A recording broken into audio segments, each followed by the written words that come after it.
I'm Kevin Lee. I'm the CEO of the eMarketing Association. I also run Did It, a digital agency, and I run a nonprofit called Giving Forward, which is launching early next year in 2021. Basically, it's Instagram, but the ad revenue goes to nonprofits instead of to Zuckerberg.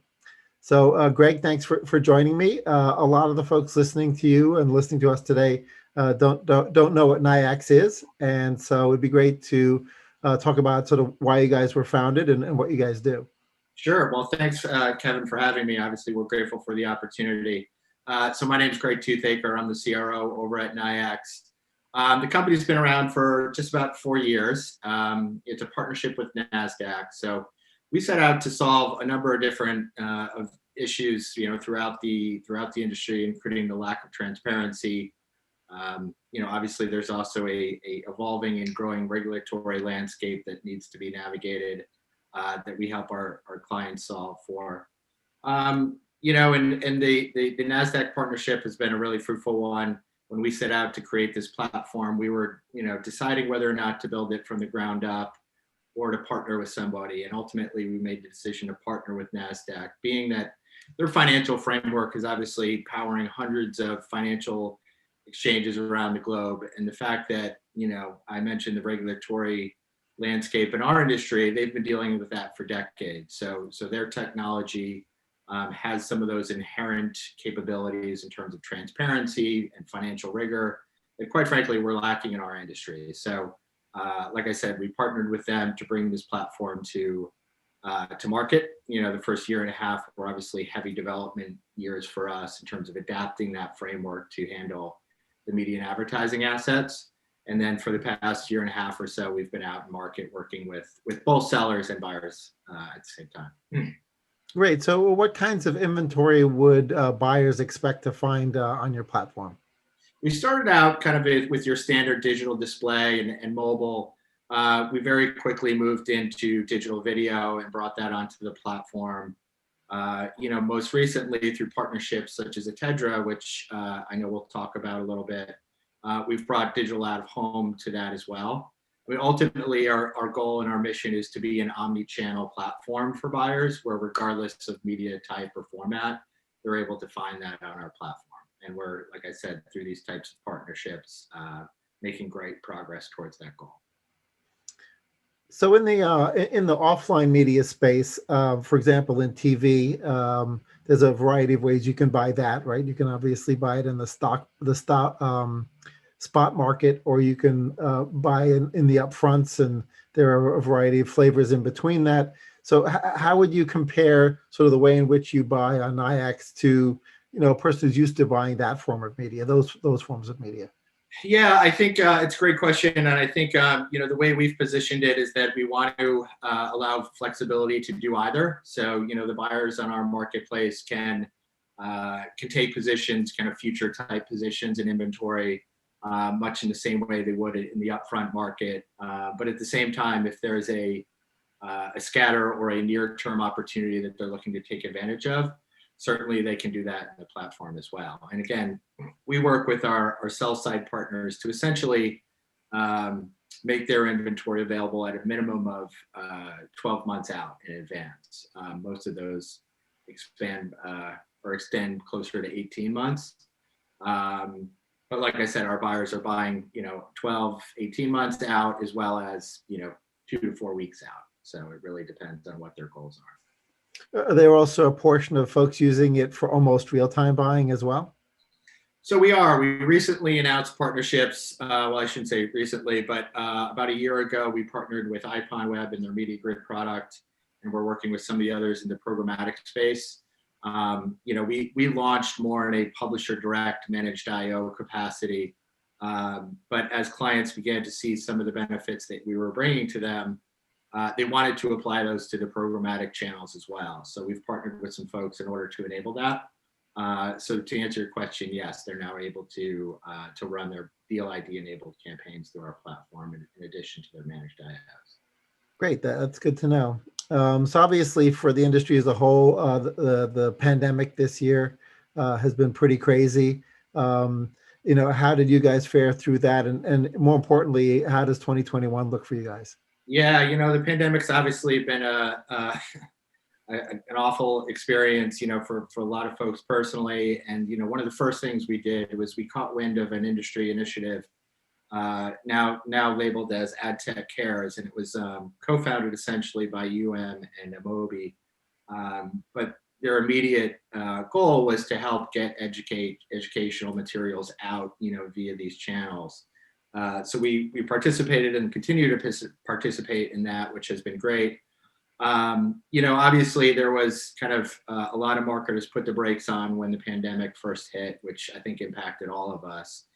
But, in the long run and over the course of the year, what we saw is that, the value proposition that we bring to market became even more important to a lot of marketers. Obviously, they're going to scrutinize how their dollars are being spent in environments like this more than any. So the tools that we're providing, I think, circumstances such as the pandemic have really underscored that value that we bring.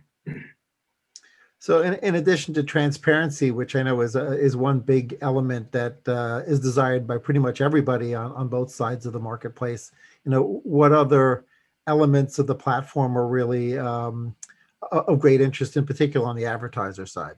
Yeah, I would say the one that has certainly come to light the most is compliance. So, there obviously are a lot of tools out there in terms of, managing and measuring viewability and brand safety. But in terms of bringing all of that data together in a single interface where a buyer can essentially say, I've entered into this agreement with a seller, campaign is running, but is it running in compliance with all the terms and conditions that we agreed to? And again, those can obviously vary from anything from, what device types it's running on, what geographies it's running in, to things like viewability thresholds and brand safety metrics. So we bring all of that information into a single interface and allow them to manage that and also provide kind of proactive notifications if there's any delivery associated with a campaign that is essentially non-compliant or outside of those terms that were agreed to. And that efficiency and that level of insight has proved to be really valuable to our buyers, and one that they've gravitated towards quite a bit over the past 12 to 18 months. Great. So another question I had is really just relating to the ecosystem. More and more things are sort of becoming digitized that used to not be digitized. So as you sort of think about the overall broad ecosystem of different channels which have become digital, how should a marketer or advertiser think about that sort of newly digital ecosystem, all the opportunities they have to get in front of their target audiences, right? Is there any sort of tips or tricks that you would recommend, given the fact that you're sort of seeing an increasing slice of that digital ecosystem? Yeah, well, certainly, as we talk about the pandemic, that's had an effect in terms of things like connected TV and just obviously the amount of consumers accessing content via those channels. As I mentioned earlier, our goal and our mission is to be an omni-channel platform. Right. So in terms of the mix, we believe that that's going to obviously vary client by client and campaign by campaign, depending on what their goals are. Our goal is to really allow them, regardless of what that media mix is, to discover those opportunities and be able to transact, manage, and ultimately reconcile against those opportunities. Are there any channels or methodologies or types of creative executions that you're particularly excited about, just based on sort of the kinds of marketing you like to see in market, or the kinds of advertising and messaging you like to see? Yeah, for me personally, and I used to commute from Connecticut into New York, and out of home was obviously a bigger part of my personal life than it is now working from home. But I mentioned our partnership with Toothaker earlier, and I'll bring that one back up just because I have an appreciation for out of home and digital out of home quite a bit. So I'm really excited about that partnership. And I think that's one that's kind of been somewhat siloed, at least in my view. So we're excited to have them on that platform. We think that brings our buyers a great opportunity to expand beyond, obviously, some of the traditional digital assets that they've been working with to date. Yeah, one of the fun things that, as I started to think about outdoor going digital, was the fact that you could never be creative in frequency capping on outdoor before, right? It was basically, you own this slot and you own it for X amount of time. Yeah. right? And so you had no idea which percentage of the people in that area would see it 50 times or five, right? But now that you can do things like day parting, you're outdoor, and do get much more sophisticated about it. Now that it's digital, you sort of get a little bit of that. You don't have an outdoor cookie, right? So it's not like we can Yeah. RFID the car or whatever and say, oh, we've already, this person's seen it already. But Yeah. you can start to get uniquely creative with outdoor in ways you couldn't back when Absolutely. I was at McCann Erickson Yeah. 2016. Yeah, I think now that it's no longer kind of a static experience, to your point, they can do things like sequential messaging and, that make it much more effective and quite frankly, much more entertaining for the consumer as well. Right, right. Well, the one of the things that's been true over the various business cycles, that when you look at various recessions and depressions, is there seem to be companies that sort of rise from the ashes, taking advantage of the disruption and turning it into opportunity. So I would imagine you guys see yourselves as one of those sort of disruptors that will take advantage of that opportunity. Are there any other things you see maybe happening Yeah. as a result of the pandemic disruption? Yeah, it's interesting because I think when we set out a couple of years ago, I don't think our value proposition or our goals have changed a whole lot. As I mentioned earlier, I think the pandemic has really kind of underscored some of those values that we Right. believe in, like the transparency and like the compliance. Like I said earlier, I think marketers now more than ever are keeping a really close eye on how their dollars are being spent, and being able to provide the folks that are handling that business for them the tools that they need to ultimately execute upon that is what we're focused on, and how we have been approaching the market and will continue to do so in 21 and beyond. So where do the sweet spots start for you guys, either from an industry category perspective or from a size of spend perspective? Obviously, the SMB is probably not going to end up on your platform, at least not directly. But there may be sort of a sweet spot where all of a sudden you feel like, as CRO, like, okay, this is totally in our wheelhouse. We should be having this conversation. Where does that start? Yeah, I think we've really focused on the premier players and the tier one players on both the sell side and the buy sides of the market. So if you look at our publisher base, you'll see the ComScore top 100 plus in that mix. And likewise on the buy side of the market, we're really focused on the major holding companies and independent agencies.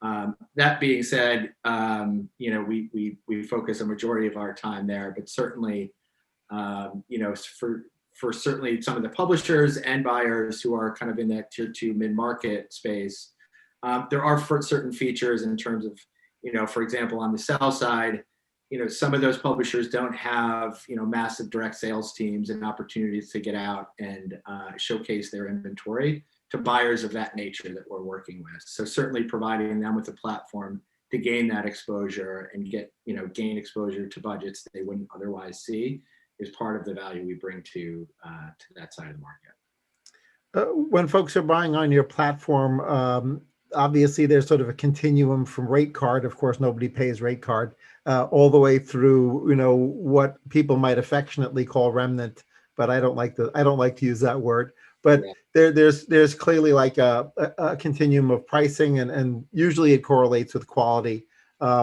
But when a person's thinking about NYIAX and the kinds of inventory that they would get there, should they think about it as sort of more along the lines of premium, closer to rate cards, similar to what they might get if they were talking to a rep directly? That's exactly right, Kevin. That's the space that we're playing in.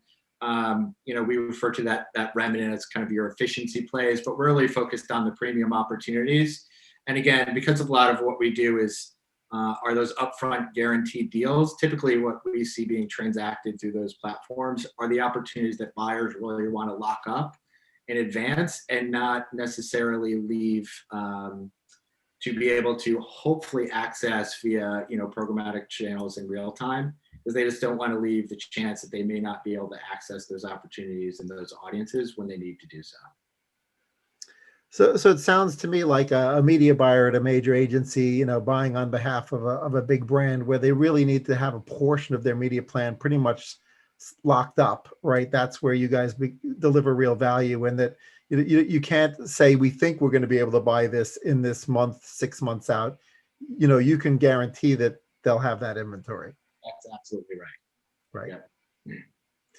Great. Well, that's super helpful. Is there anything else that folks should know about your platform and where you're going and who to talk to? Obviously, they probably shouldn't be calling you directly in some cases, but what else should they know? Yeah, certainly. Well, by all means, folks can reach out to me. I'm happy to speak to anyone. But in terms of what we're most excited about is really the awareness. When we talk to our clients, I'll say probably more so on the buy side. They're so inundated with so many different tasks, and they're so busy that we're excited just about getting in front of these folks and increasing awareness about what we do and how we can help them operate more efficiently and ultimately spend more time on what they want to be focused on, which is helping their clients achieve their goals. So that's what we're excited about, just getting out and talking to folks, understanding what their problems are and how to help solve those.